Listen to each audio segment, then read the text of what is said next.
Welcome to the Herby house. My babes, my babes, my babes, welcome back. Oh, gosh. It is your favorite podcast, Yes. Herby House, Oh, my goodness. with your host, Queen Herby, Jedi Nick. We are your safe space for self-discovery and bad bitchery. We've taken a little bit of a high five. We've taken a little bit of a break. We have. We've taken a bit of a break. We're currently sitting in the new studio space, which is so wonderful. And It's also the living room. oh, you can kind of see maybe above Jedi's head is that we started painting. That, it's modern art. It's modern art. No, it's just that the ladder was too short. So if you're watching this podcast on the video version, you can see like we ran out of Thanks space. for outing me, man. I thought we were going to go like this is like Well, supposed to be like. But we don't care about this. Like, we're not ashamed of it. We're just explaining for anybody who's distracted visually by the paint ending at a weird, rough point on the ceiling. Yes, anyone who's distracted by the paint. And, any normal human would have just said, okay, let's just buy a taller ladder. But I was like, oh, no, I have a Pride performance this month, and I don't want to fall off the ladder and then have to cancel said performance. Don't die. Because ladders they're pretty risky. You get higher up with a ladder. You need an insurance policy for that. Yeah. So we stopped painting there, but it looks quite nice. This color, the sage green, is really a vibe. We were going to go a darker green, like we love dark, rich colors. And I was like, dude, I think this room is so big and the ceilings are so high, it's going to feel like a cave again, which the other, the loft, the office was like such a great cave energy. I can just go there when I need to be in my cave. Lots of rocks. So what have we been doing? This was the biggest question. I posted have we been? I posted an inquiry. I was like, babes, on the Patreon, all my sugar daddies, like, what do you want us to talk about? And everyone's like, where the have you been? Yeah. Where have you been? Painting. No, it's a great question. It's a great question because sometimes it feels like we have done a lot. And it also feels like we haven't fucking done shit. Mm-hmm. So I don't really know. This is a paradox, yes? Well, you have been going down multiple rabbit holes. I've been going down a few. Y'all. Not as many as you. When I said that I was going to go down the rabbit hole, I think I meant the last 6 months. Because I really did it. I really did it. I think I saw the most pure truth that I could experience as a human being right now at this moment. And so after I saw that, you can't unsee it, by the way. Once you go down the spiritual path of like releasing all of your cords and cutting all your ties to your old belief systems, and then you sit in stillness and you're a hermit for like 6 months, you realize like, oh, I don't have any desires anymore. And then you're like, oh no, what do I do with the rest of my life? I'm only 39. It's like, time to go to a mountain and meditate for the next 40 years. So I feel I feel completely full, like my whole cup is full. My soup bowl is overfloweth. It's my cup, by the way. But I'm also like basically rebirthing myself in this. And that's why I thought this is a really good time to get back on the podcast. I did not think it was going to take me 6 months to like reset my system this way. Well, you probably would have kept going, to be honest. Nick pulled me out. Oh, I'm slowly trying. Nick threw a line and was like, "Hey, babe, do you want to come back?" Hello, is anyone down there? Would you like some tea? Yeah, it's been very well because like you are really good at this, and I want to make sure you still get your experience of like figuring yourself out, because that's really, at the end of the day, that's like, what the fuck are we doing here, right? Yeah. So that's the point of it. But then after a while, it's just like, do you want to still be a part of the world, or do you want to, I'm not saying that there is no judgment in this. Do you want to be a part of the world, or do you want to not?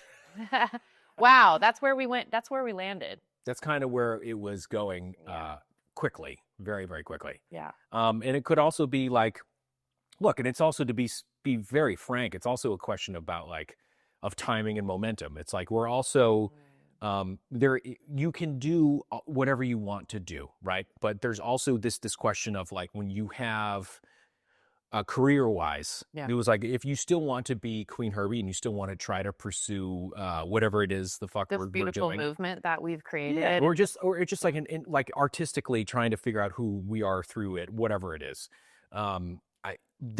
if you go away, there are certain earth rules, which is the shit I always fucking annoyingly talk about all the time, that you still have to follow a little bit. Like if we were to like completely disappear for 5 or 10 years, it may, not be the same thing if we try to put music out again. And it could be the opposite. I could be totally wrong. It could be like bigger than ever. Exactly. So these are some of the things that we bumped up against when it was basically me going down these rabbit holes, and Nick, like, this is always our dynamic is you're just like, you can see it so clearly and you're so supportive of my journeys.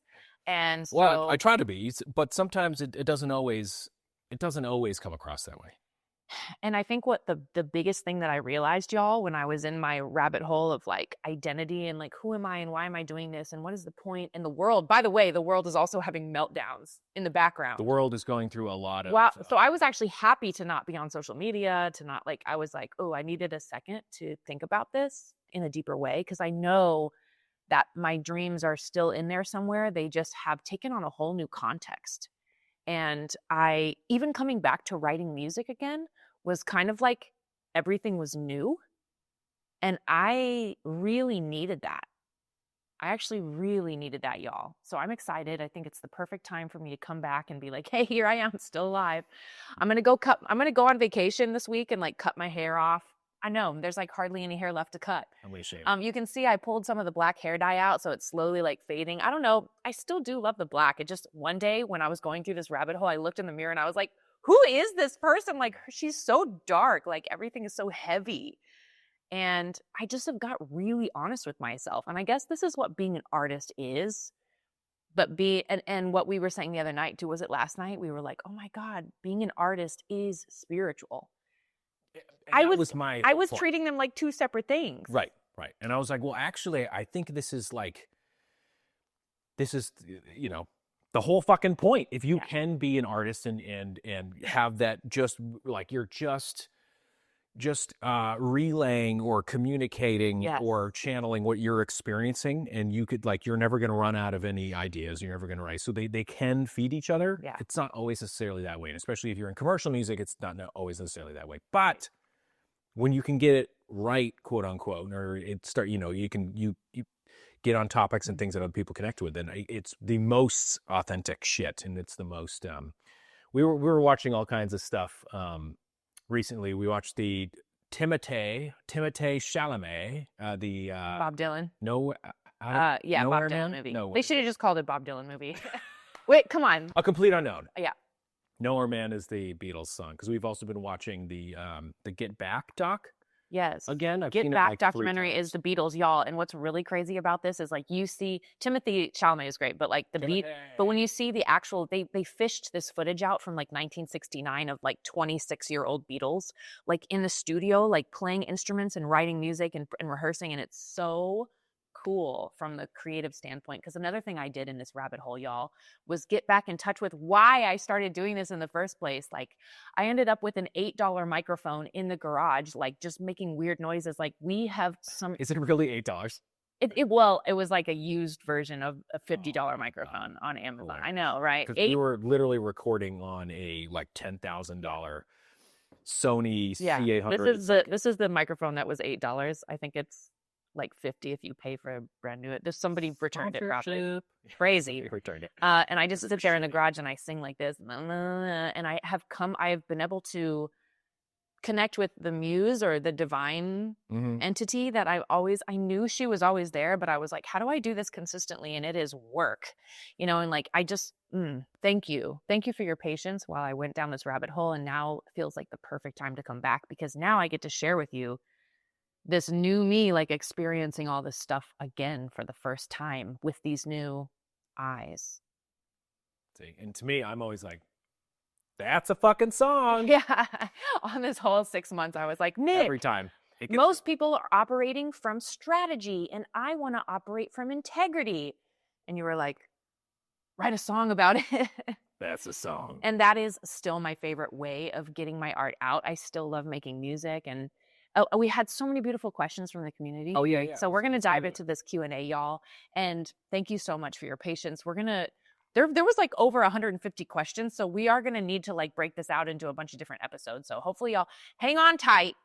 please keep commenting and letting us know like where we're, where these conversations are going, what really is juicy to you and what we can share, because I kind of feel like an explorer of like this new consciousness and this new way of doing things. It is so, so different. And man, the tool, I will say, like from an artist standpoint, the tools that we have at our disposal to be artists now and to promote it are bigger and freer than ever. But that's also more noise. And like now the playing field is completely leveled. Everybody's out here being an artist. And I realized in these moments, like I love encouraging other artists. It's one of my favorite things. At the Pride show this last weekend, I asked the audience, like, who identifies as an artist?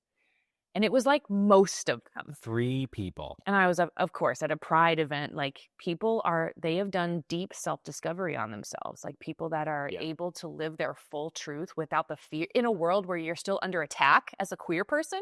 Yeah. You're able to be this free, and like, it was just so inspiring. So, yeah, I remember when we played, first started playing a lot of Pride concerts as Carmen back in the day. There was just, the shows were amazing, and there was so much energy, and there was just like, it was just free. It was just like complete freedom. And I remember thinking, it was like, well, this is what happens when you have to tell your parent, we have to like come out. Yeah. You have to tell your parents or your family, whoever. And like, there's a high probability, especially when we were playing in like Kentucky or like somewhere, more like the red states, the red or the Midwest areas where it's like, they're probably not supportive. Initially, or if like, you are, you're so lucky, and it should just be the norm, but it's not. But if you have experienced that already, you've had to rip the Band-Aid off and be like, I don't approve of who you are, and then you're still like, still made it past that, then you're free. Then you have nothing else to be afraid of. You know what I mean? So it's pretty special. I love that so much. Shout out to anybody listening who is a part of the queer community or just an ally or what have you. Like, thank you for your courage. The courage is like the juiciest bit to me. I'm like, that inspires me every single day. The courage is what everybody else is afraid of. Yes. Because it's infectious. Absolutely. No, I think about sometimes like people that are like, have like these closed-minded ideas, or if they're just like, if people that hate on people for being different or being other, and it's like, oh, they're actually just afraid of facing parts of themselves that they identify as even queer. Like people are just, they don't have the courage to live an authentic life. So thank you for listening to this podcast and for being on these vibes and wanting to pursue your most authentic version of yourself. That's all being an artist is. And it's spiritual. And it's like, I think the reason that we're alive, TBH. Wow, that sounds so dramatic. A bit.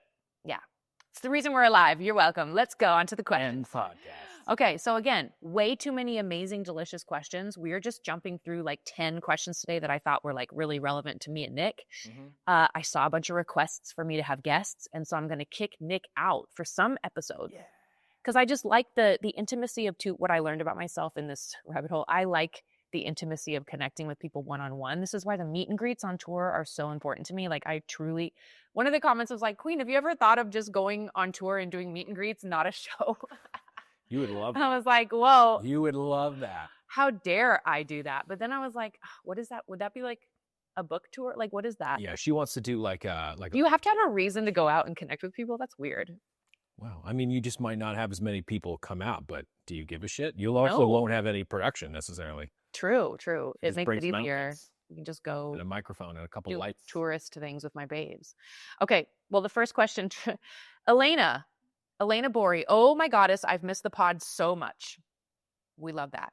First question, I totally understand. You needed to take a break, but why? I want to know where your energy's been instead. What's been calling you away from this spring? And I think what we just talked about, Elena, like Queen Herby went down a rabbit hole, and all the new music is going to be reflective of those lessons that I picked up. Again, like some of the big themes for me was like operating from fear and strategy, like always trying to get somewhere, like a means to an end, versus operating from integrity. Like one of the first songs we're dropping, it has a lyric that says, it's time to be the flower, not the bumblebee. And this was like, I got a astrology reading from my girl, Maddie Murphy, mid rabbit hole. And she was like, oh no, this is giving like flower instead of bumblebee energy. And I was like, oh shit, this is so much. I feel so validated in this, and I've never operated this way. Like sometimes it feels like different gas in the car. So explain, what does that mean? The the flower versus the bumblebee? So in the cliche spiritual terms, it's like attracting instead of like instead of like going out and like reaching for stuff and pulling instead of reaching. Yeah. Or yeah, it's like you're becoming a magnet and sitting so firmly in what it is that you are and what you desire that it just pulls things towards you. And it's so fucking crazy when you start doing it because you're like, I don't know if this is really going to work. Am I going to lose everything I built with the other fuel, with that like strategic, like reaching thing? Like what's going to happen? And like, y'all, like literally nothing now I did put in like years of work the other way. And I don't know, I don't have any regrets about it. Like I feel like it was all leading to this moment where I have this beautiful privilege of being able to like sit with myself for 6 months. I mean, that's a huge privilege too. But yeah, that was, Elena, that was what pulled me away. And then of course, Jedi Nick, in the meantime, started to explore some different sonic worlds. Well, you wanted to, you made me. I made Jedi Nick explore another sonic world because I got really into like some vintage 1960s lounge music. Yeah. That was like back when tiki. It kind of like a tiki vibe because it had a lot of those like exotic and like island instruments, like a lot of and just like weird, like a mixture of just a lot of non-traditional shit. Yes. And of course we moved to the west side of LA. So this is now, we're closer to the ocean. The energy here, right? Just completely different. Boom. Like something about the energy being near the water. There's still like crazy energies around, but it all gets pulled away by the ocean. And so we were almost, after the tour, what was that, November? We were kind of worried that shifting to this new way of doing things and having our nervous systems finally like calm down. There was so much fear of like, will we ever make music again? Like we're so relaxed. How long? Does anybody else tell us in the comments if you feel this way? Like if you do you trust yourself that if you took a vacation or relaxed, like would you be worried that you would never come back? Never get it back. Would you be, if you started crying? Like I know a lot of men will say this, like I can't start crying because I like might never stop. Because men are like not allowed to be emotionally free in some ways. I don't know what you mean. I don't know what you mean. I want to see you do a full ugly snot cry. One of you. Yeah. You think that? See, and I do it all the time. Uh-huh. It's healthy, dude. So after the tour, we were also, last year was too much. So we were burnt to a crisp. We were burnt out. Yeah. So we needed to deep fried. We needed to find there was no gas in the tank, so we needed to fill that up for a little bit too. Yeah. And then we were like, we'll take a couple of weeks, we'll take a month, and it just like ended up into like 5. Yeah, pretty easily. And then you start to feel all this shame around it, Elena. Like it was a time frame where I was like, oh no. And then I started like battling with myself, like, well, bitch, if you really believe in this shit that you talk about, like take your time, heal your shit. Like your babes will be here when you're ready. And it was true. And I cried about that too. And also, like, if not too, then is that okay? Also, if not, is that okay? That's the big, truly the letting go part. Truly. Okay, so the rest of, sorry, I didn't even get to her question. Well, that was kind of part of her question. How can I? Talked about it in the beginning. Oh, this is why I chose her question. How can I get rid of analysis paralysis? First of all, I need to use that in a song. Analysis paralysis. But I would say, she said, I feel like the answer lies in deconstructing the idea that these tasks I have are already massive life-changing things and replacing it with a practice mindset, similar to how one thinks about meditation practice, but I have no idea how to implement. Girl, during this 6-month break, hiatus, I was like so deeply analyzing myself that I started becoming like obsessed with that. And I think I had analysis paralysis because I was like, oh my God, there's so much to know and maybe I'm not ready yet because I need it. So did you feel any of that? I have felt that after Berkeley, like I couldn't even like feel music for years because I had analysis paralysis. Interesting. Analysis paralysis. Well, back in my analysis paralysis hurts. I would, so this happens to us all the time. And it's like, I don't think you're ever going to like get rid of it. You just find ways to like notice when you're in it and then be like, oh, I'm in analysis paralysis phase. Here's what I'm going to do. for me, for us, a lot of times we have to simplify. So really, really, whenever it feels like a problem is too complicated, it's because it is. Simplify, strip it down, make it sillier, make it like try to bring the joy back into it. A lot of times also we were too attached to like a outcome usually. So we're trying to like, why are you analyzing it so much? Yeah. So that was my biggest thing. Like stop trying so hard. Get the fuck out of your own way, take a walk, take a deep breath, and like allow yourself to actually like zoom out. I love the simplify tip. That's really big because simplify, dude. I was like, I mean, at the end of the day, I'm just me and I'm just going to be present and observe myself and I'm going to make art. Yeah. Oh, there are so many, I forget who it was, Brian Eno. Yeah. Who's this? I think he produced like everybody from like U2, Coldplay, and there's like 800 million I think people. he made the sound for like the Windows computer. The two best things for creativity were low budget and deadlines. Yes. That helps creativity.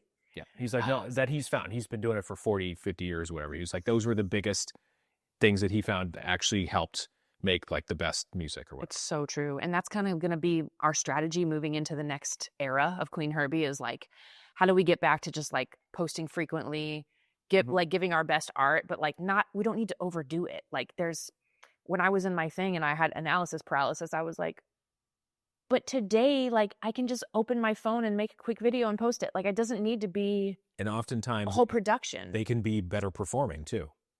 Oftentimes people relate to them more because they're like, oh, that's a real person. This is real, like this podcast. Like we're not editing this very much. We're just giving you who we are. So I think in analysis paralysis, let's simplify. I love that so much. Phantasmos, the data, wants to know about our process when we make music. So how do we work on it? Do you make stuff? Send it to me. And I know we did an episode about this, but I wanted to just update this question. You go and then I'll tell you how I'm wrong. Correct it. Okay. There were so many. Just kidding. There were a few questions about like, do you guys fight? And like, how do you, and it's like, yeah, girl, we do. Do we fight? Sometimes. About this? Sometimes. I don't know. We fight. I mean, I need like after 20 years, we don't really fight. We actually just hold space for each other and like. We just. At this point, we're one brain. Yeah. Aggressively. I just like We just wrestle. No, yeah. We don't wrestle. We have never wrestled. Okay. How our process for music is now. Thank you, Phantasmos, the data for this question. It's changed. It used to be that Jedi, Nick, and Steve, Papa No Puff, would give me beats and I would go off and write songs to them and come back and we'd record it. Nick would judge my lyricism and help me in the trouble spots. And we would just like plow them out. But this time we took 6 months and Nick was going through new sample libraries. We got new computers, which is a huge thing because that when you get new computers, like everything's got to be updated. And we were like, wait, are we even using this anymore? What about this? What could get rid of this? Like we switched out the microphones. We had a really fancy microphone and we moved to a more simple one. And I also set up my own studio because I realized I want to be a part of the production too. So I sit in my little office and I like sometimes I even go away to the other office, and I just like sit there alone for 3 days in my hermitage. And I really try to I've been learning how to channel music instead of using my brain and like kind of, again, like forcing it versus like attracting it to me, knowing that it's all out here in the ether wanting to be born through me. And so it's been a very spiritual process as of late. Whereas before I feel like it was much more logical, still challenging. I still struggle sometimes like getting lyrics out and stuff, but the good ones come really easily. And then we just, Yeah, so far it's been that. So I'll make a ton of different ideas. Then usually we'll try to do like a weekly A&R session where I'll just like play them down, and then whatever you're inspired by, you'll send those to you, and then you go off and do your thing to them. And usually just like it's just gibberish or just whatever, just a bunch of random sections. It's just like you put your writing on it, and then we'll listen to those at some point and decide which ones feel the best. Which one makes the cut? Yeah. Because sometimes they don't all make the cut. Yeah, no, a lot of times. Or sometimes we'll throw them on so this is still a similar process, like we'll back burner them. And someday we'll just release all of our back burner tracks that didn't come out. No, there's a couple that are I think are pretty fun. And it's like, this is how music goes, you guys. You never know. You just never know. Anybody who says they know is full of shit. But Phantasmos also said, do you ever consider trying to make something more experimental? Like they're saying, would love to hear you do something completely experimental, playful, that you would come up if you just went bonkers. Like, that's what we're trying to get to be honest. We're like, how weird can we be? And we're listening to a lot of weird music. If you, I think I have my Spotify play. I can link it for you guys. But like the Spotify playlist I've been listening to is just like weird shit. And because it's fresh and it's like a great song is going to work like kind of no matter what. No, my big thing is like I'm excited about how because I still like pop music, meaning like something that is still kind of put into a format, listenable, digestible by the masses. Yeah, but I like to do it in the most like weird, creative.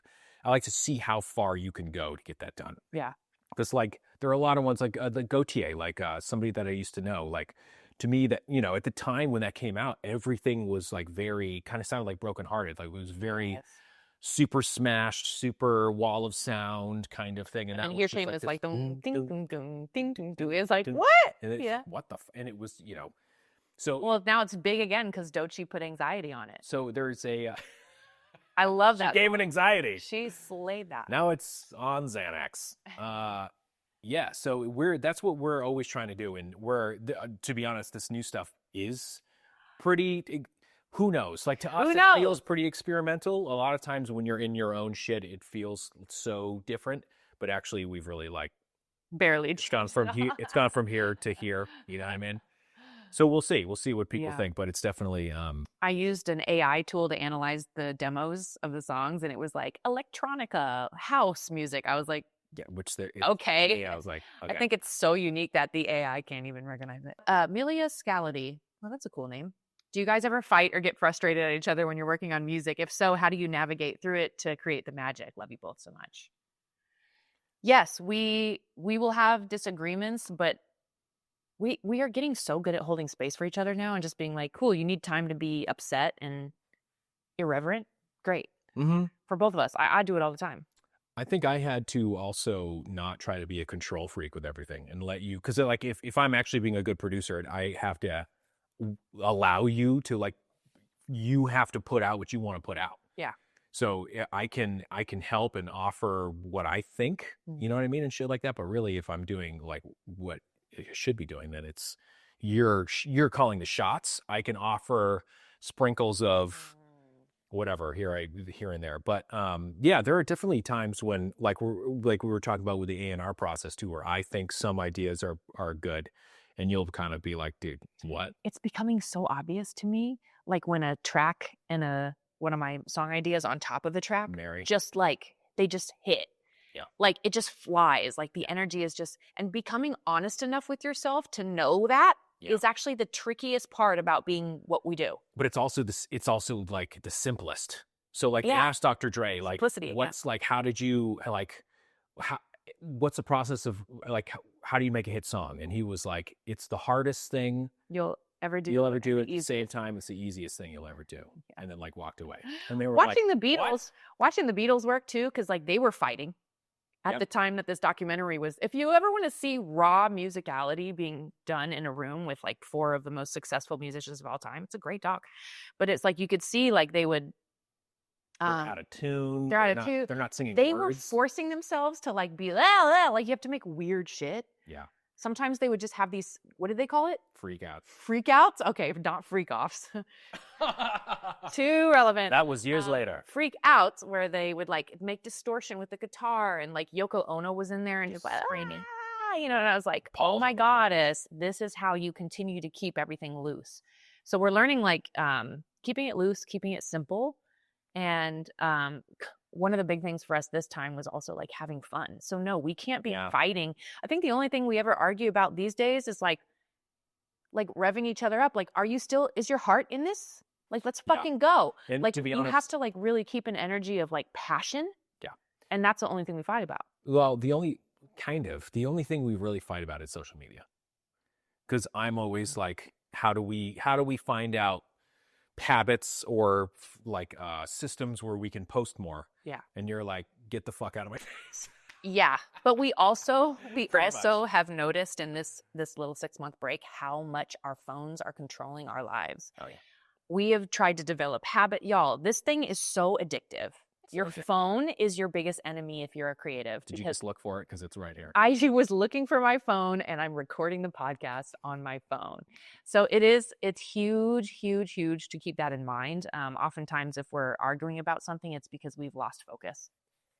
And the phone is an enemy of that. Focus, it is. In my opinion. Michelle Donnell, how did you and Nick fall in love and continually evolve as a couple? I struggle with falling in love with men who sweep me off my feet and have noticed they become jealous when I spend time away from them pursuing my life purpose as a neurology PA or neurosurgery PA and leader in the allopathic space. Any advice is sincerely appreciated. Well, that's a really interesting question about jealousy and about find you somebody who like really believes in you. And how do you know?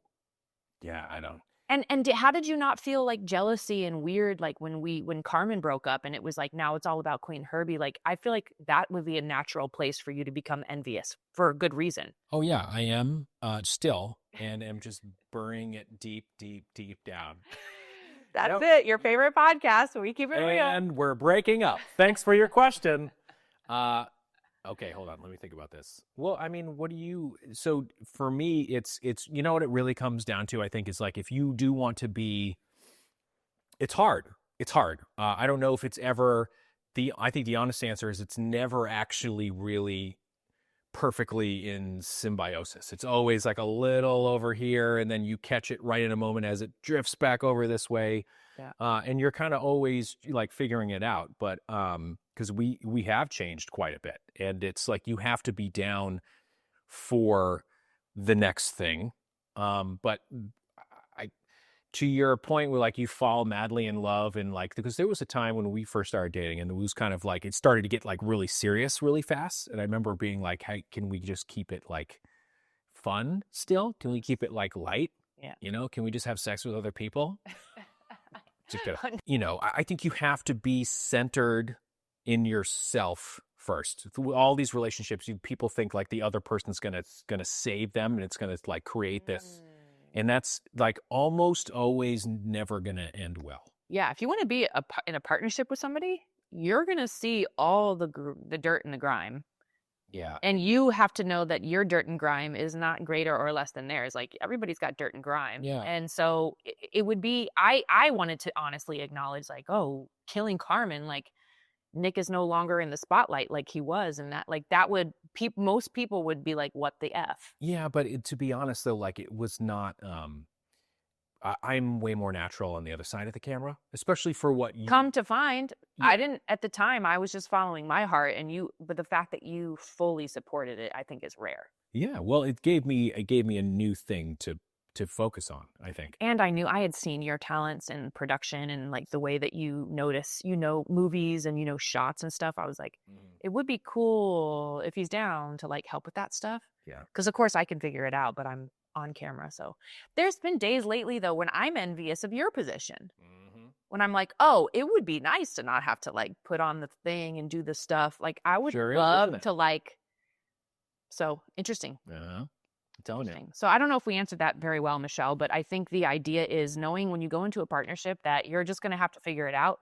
And be centered in yourself. Another person is not going to save you. But like when you first rush into it and it's like great and it's puppy love, and then like, the honeymoon period is over, it's like, it's true. It's hard to navigate. And I notice when I feel like it's been all about me, I'm like, oh, Nick, like, do you want anything? Do you want to do like, and then sometimes I'll buy you some stuff I know that you like. And even if you don't like it, but it's like, buy them things.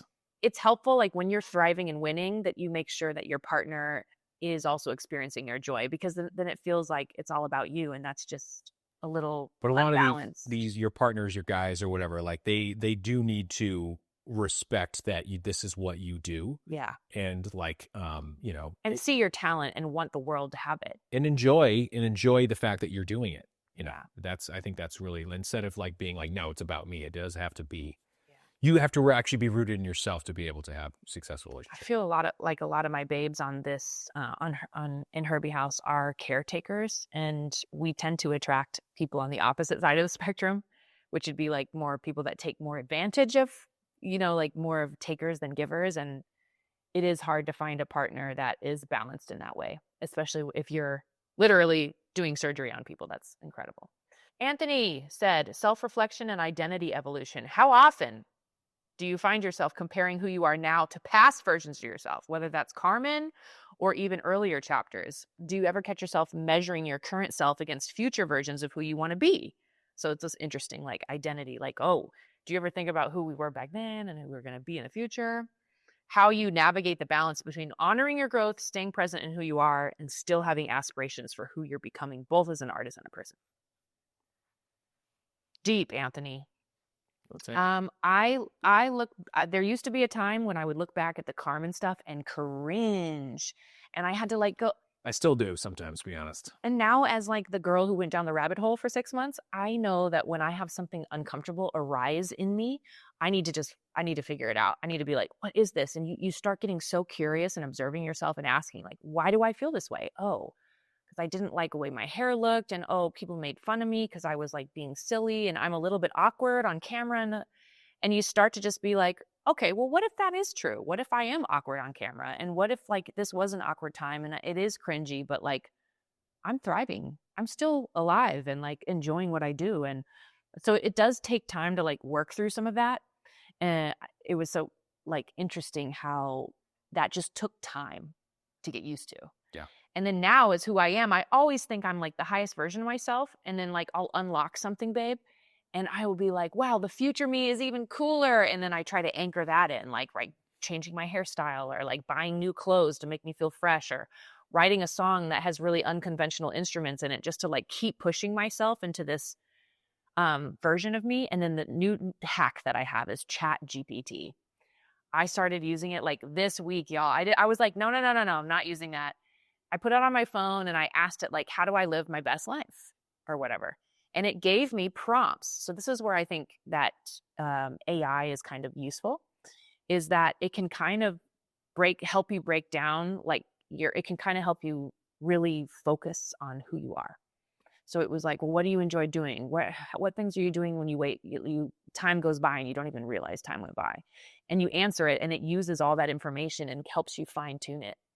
So I feel really good about the future me. It's obviously still scary, like stepping into that, but the old me, totally embraced, no regrets. Yeah, I don't really think about it much.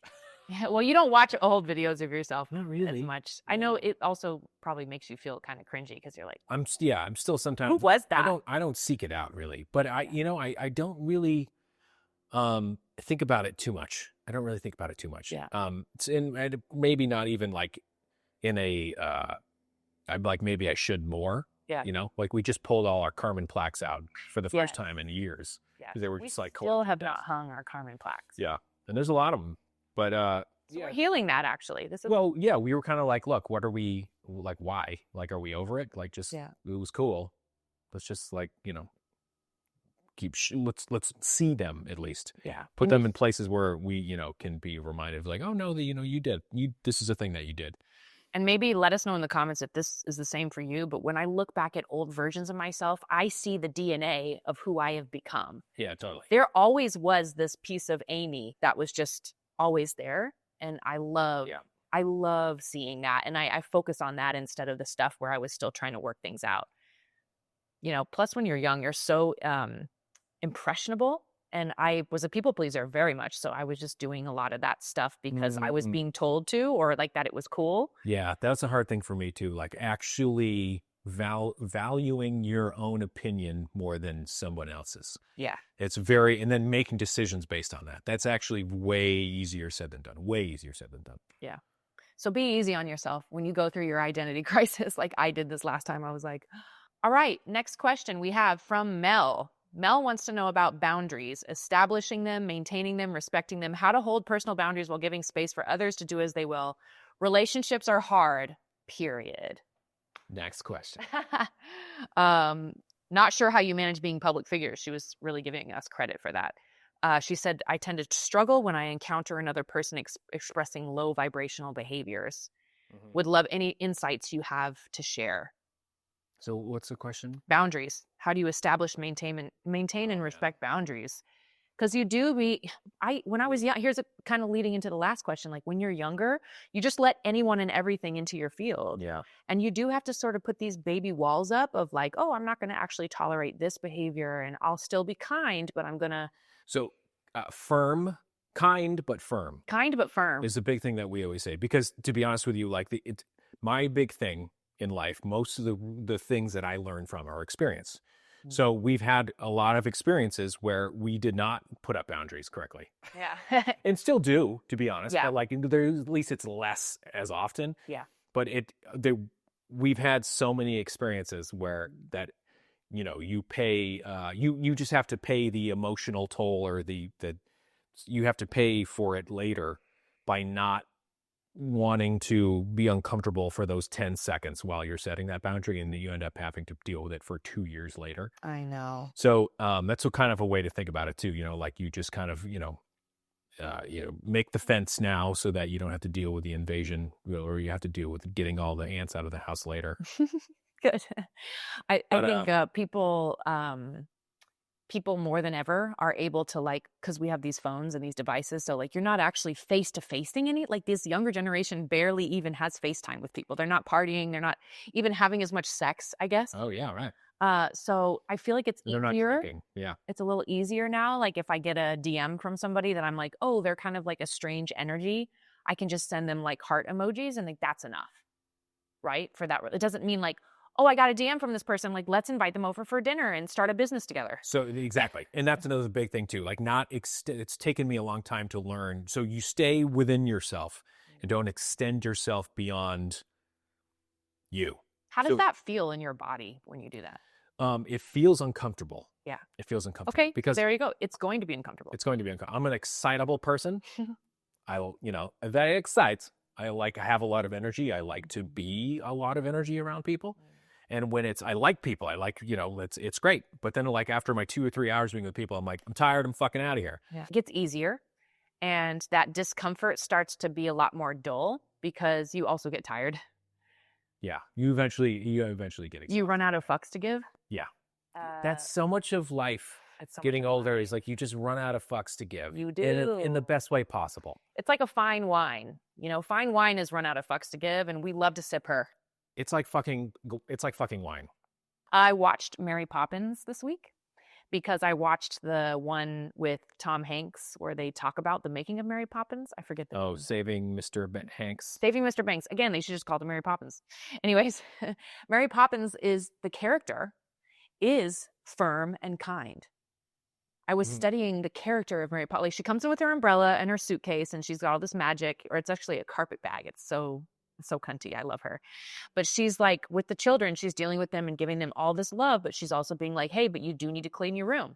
Because otherwise it's chaos over here. Like, we do need to do this. We need to take care of that. So it is a skill set. And I would watch, Mary Poppins. Firm but kind. Yeah. I don't know what kind of, you have a choice of what kind of boundaries you want to put. There's probably a bunch of different flavors. Some people are actual assholes, which also works. It's just like, what do you want to... Or you perceive them as assholes because their boundaries are good or firm. Or aggressive. Maybe they're too aggressive than you would think, but maybe they grew up in the East Coast. Yeah. Yeah. And just also respecting other people's boundaries. I'm always looking for ways that I can respect people's boundaries. There's been times that I've been like narrow-minded about things, and I'm thank you to anybody that's I say thank you to people that open my mind up, like, hey, I would appreciate if you asked me before you touched me, or da-da-da. Like, those are cool new things that we're learning as a society together. Una Delusty says, when it comes to people, it's easy for me to compromise, but I personally have a difficult time putting my foot down. So this is similar to the boundaries question. My heart races, I sweat, and lose my words when I face a conflict and have to shut something down. What would you say helps you push through a difficult situation where you have to put your foot down? Yeah. Look, experience, slow everything down. Slow everything down. There was a lot of, I don't know why I'm thinking of this first. Steve Jobs. I know we talk about him like obviously a very, very flawed man in so many ways. Everybody is. Yeah, okay. Whenever we talk about people, just know that we're in agreement that everyone is a flawed person. We've all got our stuff. But thank you. But there's some old clips of him where he's presenting the new thing or whatever. And he's on stage in front of like 1,000 people unveiling this new phone, unveiling this new software, unveiling kind of like when he was younger and when he was older too. Someone kind of like asks him a question and like kind of like calls him out, and the whole audience like, ooh, it's like becomes this dramatic scene. And he stops and he just like he just thinks for like 15 seconds. And when you're on stage like that, 15 seconds feels like 3 hours. He just slowed everything down. And I was like, oh, fuck. Like, there are no rules to any of this shit. Slow everything down. Say what you mean. Nothing more. That's excellent advice. What did I just say? Slow down. Say what you mean. Okay. Nothing more. I think I could definitely use some slowing down. I did it during my rabbit hole session. I slowed down a lot. And I feel like I've just sped up again.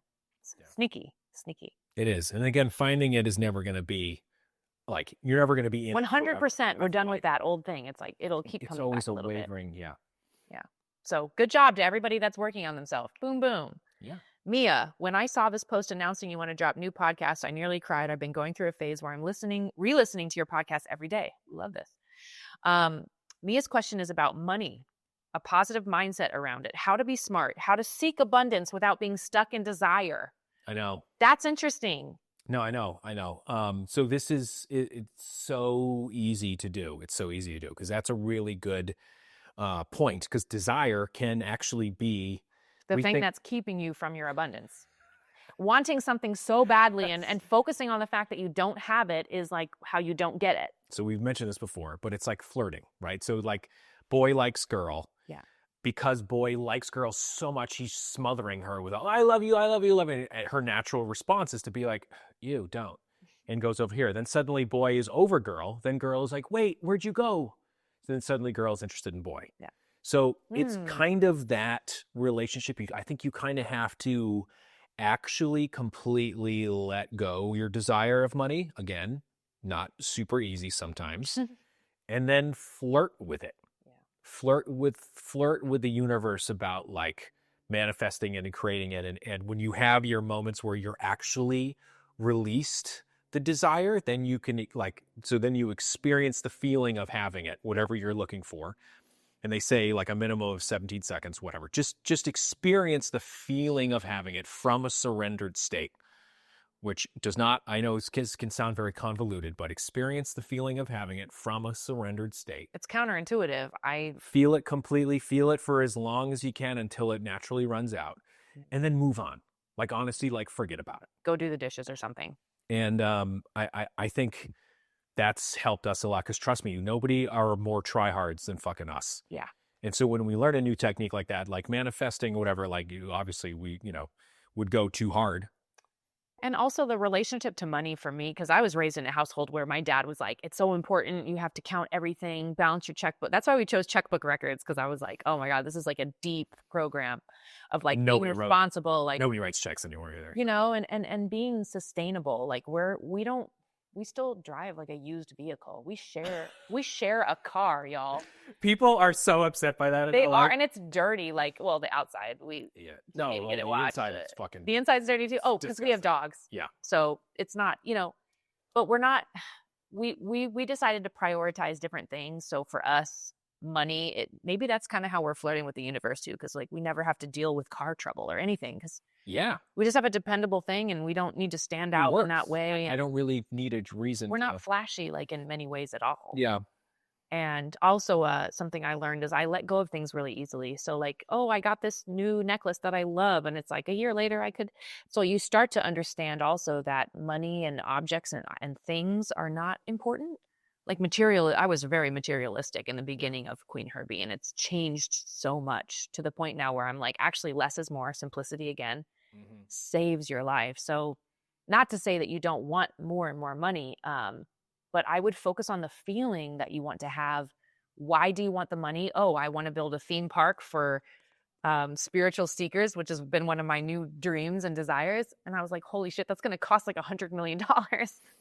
So we started buying lottery tickets. Yeah, right. So now I'm like, oh, Well, there's also a way to do it in the digital space. So I'm like, oh, starting to dream of this. And for me now, desiring money is more so that I can invest it into my dream, into my idea. And I'm privileged to be here because I spent all those years like working in strategy instead of integrity. So and you also we fucking killed ourselves for a long time. We did, and it did hurt our bodies, and we need now have to shake these breaks because it's like, oh, we kind of burn the candle at both ends. Yeah, it does beat you up. That's the biggest point that I've heard though, is like don't focus on the money, and you probably guys all know this, but like don't think about like the money. Think about the feeling of whatever you're going to spend it on. You're going to spend it on, or like what the vacation or whatever. It's more about the feeling rather than the actual paper. Even if it's as simple as like making your rent, and you're just like, a good book that I read recently was I think it's called The Secret, and I'll include a link for you in the description, but it's all about gratitude. And it really is amazing. You do 28 days of like every day writing out things that you're grateful for. And she gives you a new exercise every day, like appreciating your body, appreciating your breath, appreciating, your friends and people around you. It's like really eye-opening of like, if you focus on those feelings of having the thing and being grateful for what you already have, you tend to get more. Like that month, I got so much random shit, sync placements, bookings for shows. And then you stopped. Random things in the mail. And then I stopped, which it is a momentum, babe. So thank you for this amazing question, Nia. We could probably do a whole episode about this too. But okay. It's not like we don't know everything. We don't know everything, but we're right along with you trying to figure it out. That's why I loved all your questions that you submitted. I was like, holy shit, I wonder about these things too. And here's what I know so far. So please don't hesitate. If you're listening to this podcast and you're like, Queen, let me share with you, please. We are learners. We are very curious kittens over here. Bevan wants to know our perspective on patience and consistency before you hit or have enough momentum to be doing art full time for the money. I've been working on my art and activism for 23 years on the side of day jobs, and I managed to keep creating and publishing. It's helpful to hear from folks whose art I admire, how they keep going. So similar to the money question. Oh my God. This I can talk about for literally weeks. And stop. I got a new joke. That's my only joke. It's like the meaning of life is end transmission. Okay, so wonderful question. I immediately think of this Nick Offerman. Do you guys know who Nick Offerman is? He was from Parks and Rec, and he was he's a funny guy. Yeah, funny guy. Got the mustache. He's now in like every other movie. He was talking about how in Hollywood, being an actor, he was like, because he was starting to, get into his like, he didn't really get, I think Parks and Rec was until his like late 30s. And he said he just had to find a way to like make himself happy and feel like he had made it already. Wow. So that he could continue. Because if it was just based on getting roles and, like doing that kind of work, he would have not have made it. He would have given up a long time ago because you can't handle that kind of rejection. So he had to just like make up in his mind that he was fine, or like he was already happy and that he was like good and that like whatever. And so then when he hit, it didn't really affect him the same way because he would already kind of, again, it's like the surrender thing. It was kind of already had just like told himself that it was like he was there. So I love that. Yeah. So it's a lot of, because this is a thing that we, especially being indie people, or even like sometimes it's, to be honest, it's way worse if you do have a team behind you, because then that adds a way more pressure and it's more like you have to deliver right now. And there's so much things out of your control that depend on the result that you're trying to get. Really like just saying that you're there already. Yeah. And not waiting for a destination. This feels like some kind of alchemy that the community wants to dive into. And we've been we're on the path right now of alchemizing our next chapter. We're like, this new music is going to have this intention and this vibe. Maybe one of your meditations should just be like manifestation things. But like focusing on already having the thing. Yeah. Already having the money, already buy the what? How do you feel about that? And like Nick Offerman, already having the career. Yeah. Because Joe Dispenza talks about this a lot too. And Bevan, thank you for this question. I I realized that this is very humbling and like kind of intense. But when I was in my deep rabbit hole this last 6 months, I was like, I feel like my career is sort of just beginning and revealing itself to me. And there's all these programs in my mind still of like, oh, you're going to be too old. You're not relevant. And you need to have this and this to be considered legit. And that, girl, it is so different out here. Like, I feel like Cinderella. I feel like I'm just like kind of like waking up to my purpose now. And I know that this is like just the tip of the iceberg. So it would be cool to do a meditation where we're like affirming that truth, because it's true. You know, Nick Offerman, his career is at like higher than it's ever been. And I don't know how old he is. I don't care. He's brilliant. So your purpose, like, I love a purpose that reveals itself to you as the years go by. Because Bevan was saying 23 years she's been at this. And it's like, babe, it's going to continue. If you continue and you keep giving to it, and like even just imagine every night like where you would like to go next and hold that vibration, like things are just gonna lead you. The trick of it is that to do it from that surrendered place. Yeah.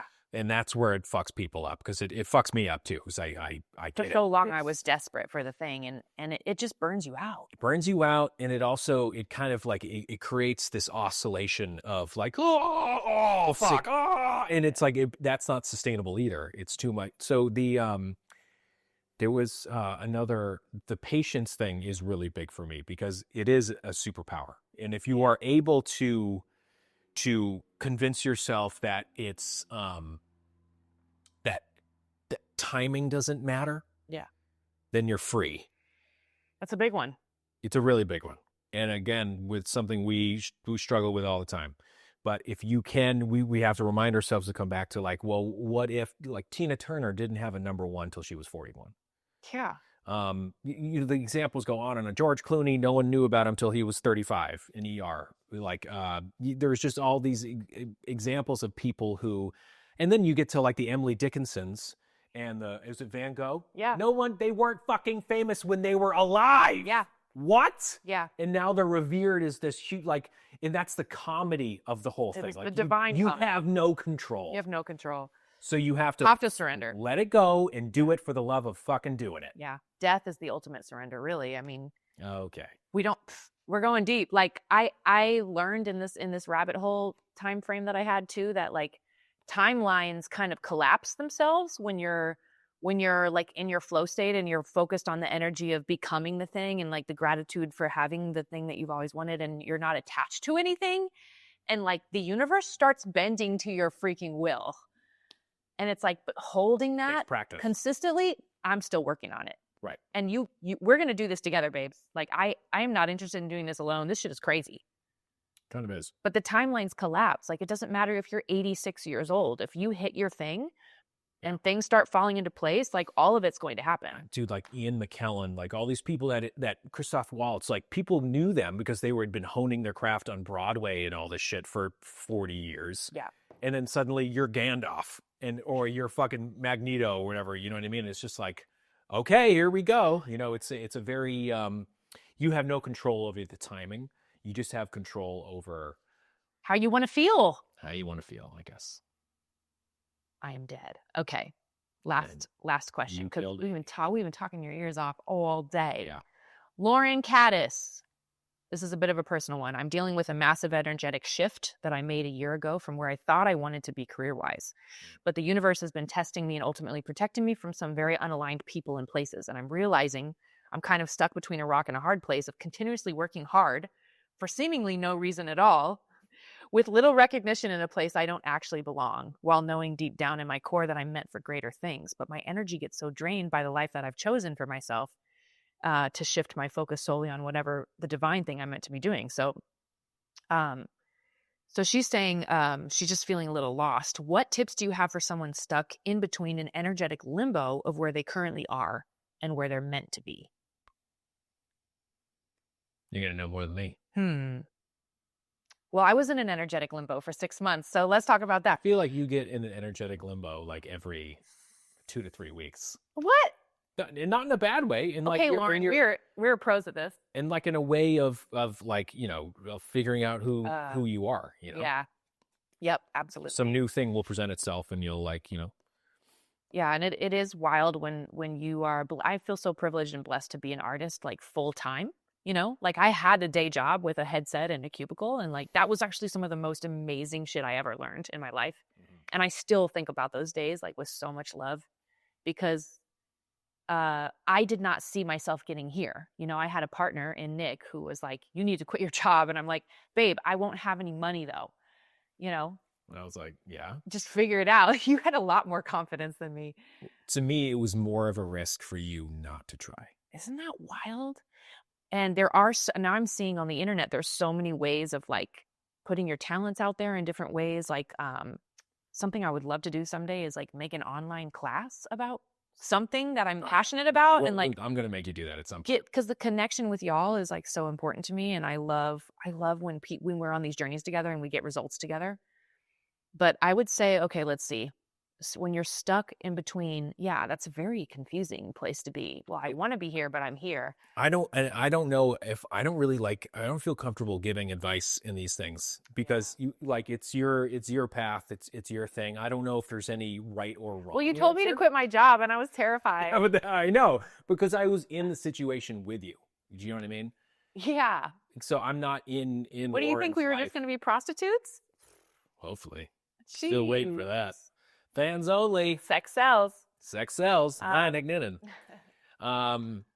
It probably would take a lot of courage, which is really terrifying if you want to do a complete reset. Yeah. I know that also is not like the most practical thing as far as like reset, meaning you leave your job, you remove yourself from that situation, kind of restart.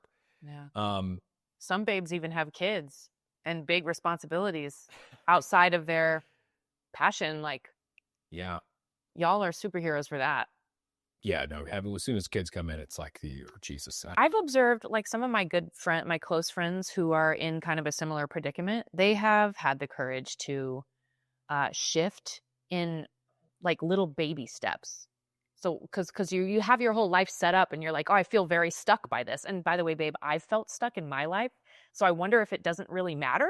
Yeah. Like, I wonder if we're all just like but if there's a toxic situation though, if you feel like, nah, this is okay, this is what I would do. Yeah. And she was saying like, though, the universe has guided her away from those unaligned things, which is funny it's funny when that happens, isn't it? Yeah. And you're like, no, I thought this was my path. And it's like, it's ripped away from you. Yeah. And if you do want to do a complete, new career path or something, maybe do it in like a strategic way where you can sit yourself down, meditate on it. What would actually happen if you were to leave your job, right? And then like think of that feeling, how do you feel? Is it something like, oh, actually, it's not that bad. Maybe I can deal with it. Or no, it is that bad. I need to do that. Then focus on, again, take your time figuring out what else you would like to do, and then maybe start slowly planting those seeds before you just do a hard quit, so you could have more of a transition if you needed it. Yeah. And Lauren, I would ask you, like, are you keeping a journal? Because for me, it's so revealing. Like, sometimes I don't know exactly where I'm trying to go towards from where I'm stuck. Mm-hmm. And the journal is so revealing for that. You don't ever have to show anyone. You can just like burn it when you're done. Like I will write in a journal, like, maybe a paragraph in the morning, a paragraph in the afternoon, like, 4:30 p.m. just had a meltdown because and I will share with myself all these intimate things. And sometimes like I have really cool realizations when I self-reflect in that way and try to pivot my life accordingly. But yeah, it is tricky. And I want to remind you that she's like, I'm in my early 30s. I'm like, girl, you have so much time. Oh yeah. Don't let anybody tell you like, because I feel like a lot of the pressure of getting older is like a thing. Yeah. And especially for women. And it's just not real, babes. Like, it's not real. I can feel myself already like, okay, my next decade is my 40s and then my 50s, my 60s. Like, I'm going to rock tits. But you do have to develop that relationship with yourself where you trust yourself to make those tiny little moves to get where you want to go. Yeah. And the exciting thing is that we're never exactly where we want to be. Like, I'm telling you, as Queen Herby, like, there's days when I feel completely lost and I'm like, how do I get to this place? And I think that's the whole point of this. Yeah. Figuring it out. Make sure you're taking care of yourself getting too. Through the mud. But we know exactly what that feels like. And it's scary. It's scary and it's uncomfortable and it feels like being cold and wet. Ooh, another good one. So I've been reading a lot of books and stuff by this woman, ONAMI. I'll include her book below because I've been really, she's teaching me about like instantly healing traumas and shit like that. It's kind of fascinating. But she said action cures fear. And so if you feel fearful about making that leap into the life that you want, just take some little action, like one little thing, just going for a run or something sometimes can, even though that's the last thing I want to do. It changes everything. It like gets all my molecules into new positions. And then I'm like, wait, I know what to do. I'm going to take this clip and replay it for her. I'm going to make it my ringtone. Oh no, don't do it. Don't use this against me. Gets your molecules better. I hate exercise, but it's so good for doing, These have been incredible questions. I'm really grateful, Jedi Nick, for you joining us and giving us such beautiful, immaculate advice. Truly. Thank you. Thank you. The babes, thank you as well. We love y'all so much. I was so excited to read these comments. Please continue commenting if you have more ideas, because we're going to just keep we're going to just keep this like a conversation. That's the goal. Yeah. No, you guys are the fucking best. And you just know that you're like, I don't know if there ever are any answers. Enlightenment supposedly is giving up trying to find answers, and you just ride the wave wherever you go, and wherever you're supposed to be is the perfect, divine, immaculate version of it. But like, you're on the right path, and just have, hope and all good feelings from that, knowing that you are asking the right questions. Yeah. And it does take a lot of courage, and that's a huge. Imagine if you weren't asking any questions, right? Things would not be moving. Like, I think your power lies in the fact that you are curious about these things, just like I am. This curiosity thing is like this is our vibe together. Like, we're out here trying to figure it out and wanting to experience the wonder and the joy of life on Earth. Yeah. Which is why for the next podcast, we'll be mailing you all a tab of acid. Okay. And with that, submit your address. How to get completely. Just leave your social security number after the beep. Oh, well, we love you all so much. Thank you for tuning in, and we will be back with a new episode very soon. Bye. Welcome to the Herby House.